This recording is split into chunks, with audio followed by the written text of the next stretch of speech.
we have to ensure that the connections are first and foremost safe.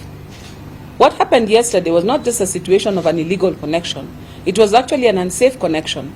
And our engineers and our technical people have the expertise to determine whether a connection is simply giving you power or is endangering you and your people. So it's not as simple as just slapping a meter to it and regularizing.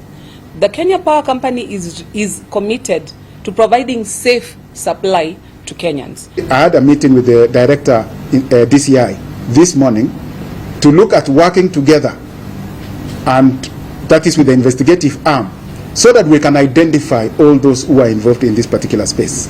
And I do know that majority of KPLC employees, I can assure you, are very honest or very high integrity. But you cannot rule out that there may be one or two elements who are not doing what they are supposed to. But in which case, we are going to catch up with them, because we are engaging all arms of government, both investigative, enforcement,